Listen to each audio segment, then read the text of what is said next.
o flexión del tronco que lo acerca al muslo o extensión del mismo que lo aleja.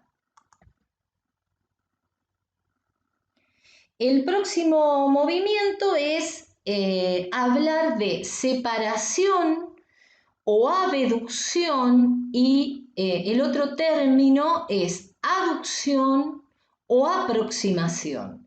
¿Qué significa esto? Cuando el extremo distal no articular se va a alejar del plano sagital medio, le llamamos abducción. Cuando se acerca le denominamos aducción. ¿Sí? En este caso el ejemplo del miembro superior y también del miembro inferior. En la rotación se produce el movimiento de un segmento del cuerpo determinado, en este caso el miembro superior, sobre un eje que es longitudinal. Y también tenemos la rotación externa y la rotación interna, hacia afuera, hacia adentro. Lo mismo a nivel del miembro inferior. Y acá algunas cosas para referirnos con respecto a los pies, específicamente a las acciones de la articulación del tobillo particulares. Cuando acercamos o elevamos, el extremo anterior del pie, lo llamamos flexión dorsal. Esto lo hace la articulación del tobillo, ¿sí? Esto se denomina flexión dorsal. Fíjense que elevamos el extremo anterior del pie. Cuando lo descendemos, se denomina flexión plantar. Otros términos de movimientos particulares son, también a nivel del tobillo y del pie, la eversión y la inversión. La eversión asocia dos movimientos y la inversión también. En la eversión se asocian la abducción del pie y la rotación interna. Y en la inversión, la aducción del pie y su rotación externa. Estos términos ya lo vimos, lo que significa pronación y supinación, cómo el radio en el extremo proximal queda en el mismo lugar y en su extremo distal pasa por sobre el cúbito, permitiendo, en este caso, llevar en la pronación la palma de la mano hacia atrás y el pulgar hacia adentro. Y en la supinación hacemos lo contrario. Tenemos que estar en pronación para realizar la supinación.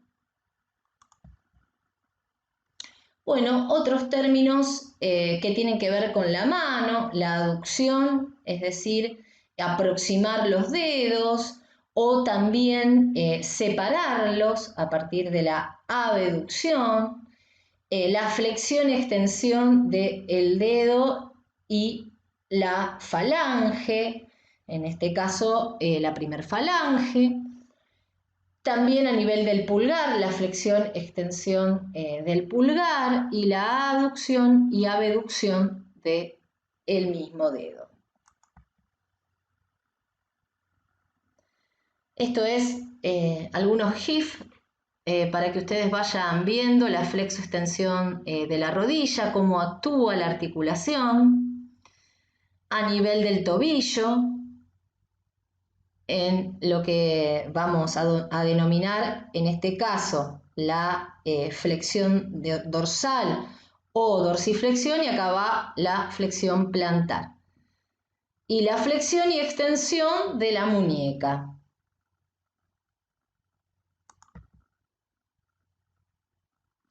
Lo mismo, pero con un ejemplo de los distintos géneros, en este caso la articulación en artrosis o esferoidea, Miren cómo puede realizar todos los movimientos en absolutamente todos los ejes y realiza también la circunducción. Esta es una articulación del tipo condílea o elipsoidea, que también puede realizar todos los movimientos con excepción de la rotación a nivel de la muñeca, como el ejemplo que dimos anteriormente. En este caso, la articulación tarsometatarsiana con un encaje recíproco a nivel del, carpo metacarpiana a nivel del primer dedo pulgar.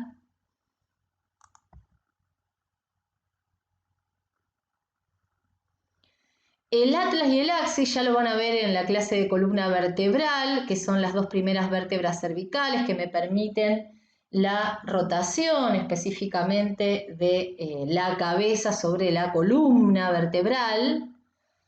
Es una articulación cilíndrica del tipo trocoide y las planas entre las apófisis articulares de la columna que permiten deslizamiento. Y este ejemplo está buenísimo de las trocleares o también denominada gínglimo con movimientos de flexo-extensión que se las compara con una bisagra, como les dije anteriormente.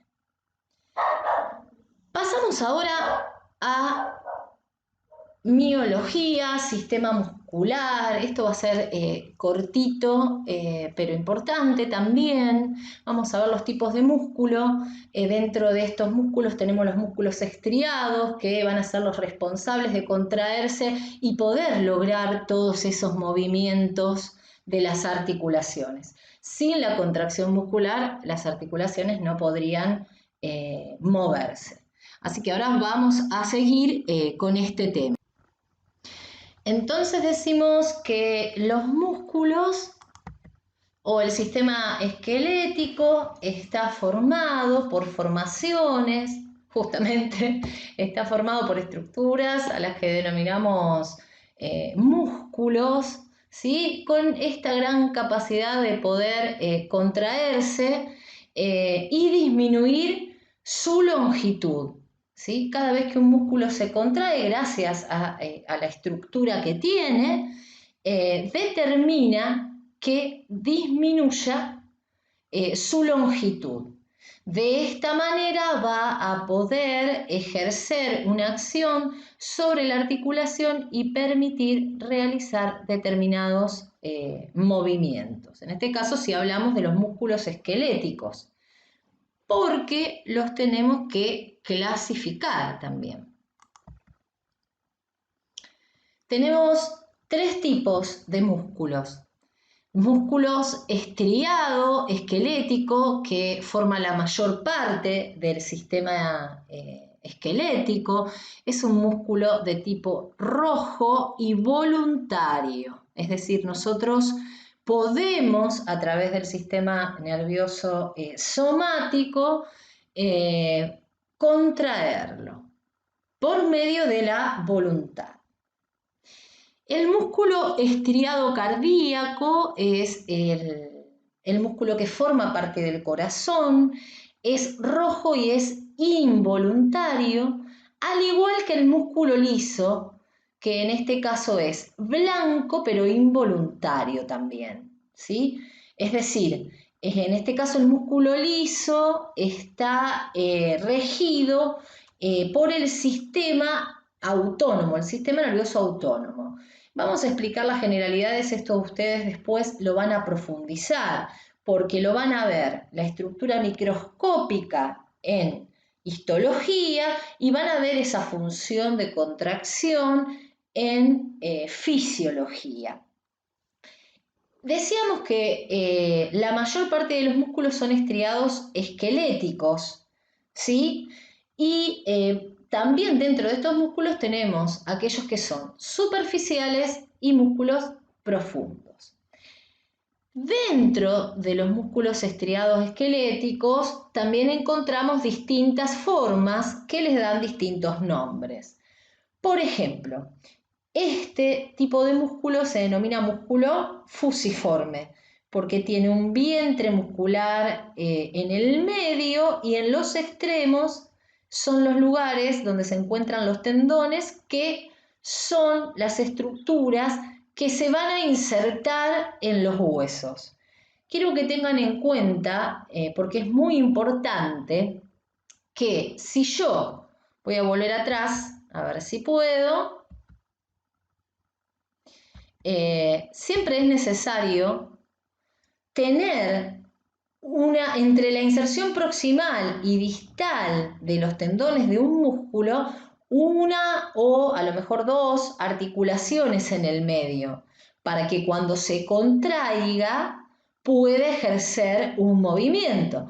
Si yo tengo un músculo que va del húmero al húmero, obviamente no hay ninguna articulación en el medio, no va a producir ningún tipo de movimiento y sería en vano que así fuera. Así que cada vez que vean un músculo en su inserción proximal y en su inserción distal, tengan en cuenta que siempre va a tener alguna articulación a la que movilizar.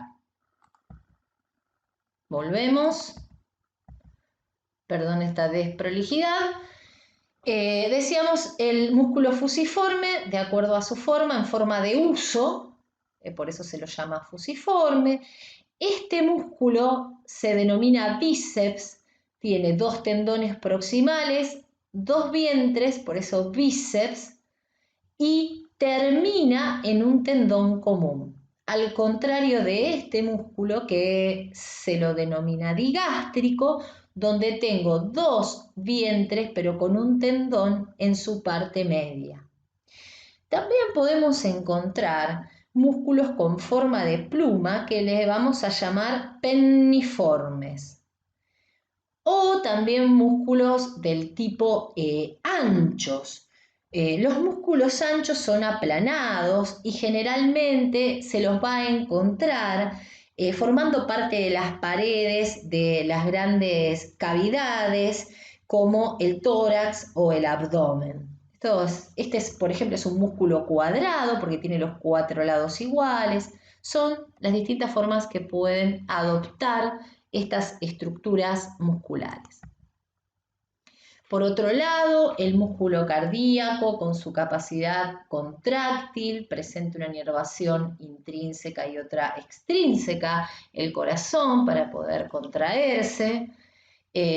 Gracias a esos músculos, nuestro corazón puede contraer las aurículas, que está formado por dos aurículas, aurícula derecha y la aurícula izquierda, y enviar la sangre hacia los ventrículos, que también se contraen, ¿sí? Y van a permitir la salida de esa sangre hacia los grandes vasos, como son la aorta y la arteria aorta y la arteria pulmonar.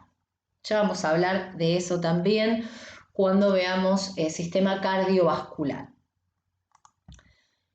Por otro lado, si hablamos de músculo liso, decíamos que era involuntario, lo voy a encontrar formando parte de las paredes de las vísceras. Por ejemplo, acá vemos el aparato digestivo, donde existen movimientos peristálticos gracias a esos músculos que, gobernados por el sistema autónomo, permiten su contracción, ¿sí? Y se va realizando el tránsito del bolo alimenticio. Yo no puedo decidir cuándo realizar un movimiento peristáltico, lo realiza el sistema nervioso autónomo. Por eso decimos que son, vuelvo a repetir, involuntarios. Tampoco puedo decidir cuándo disminuir el diámetro de la pupila o aumentarlo. Eso se denomina miosis o midriasis, respectivamente, y se logra gracias a músculos lisos que se encuentran a nivel del iris, ¿sí? Que son constrictores o dilatadores del iris. También, obviamente, al ser músculo liso, inervado por el sistema nervioso autónomo.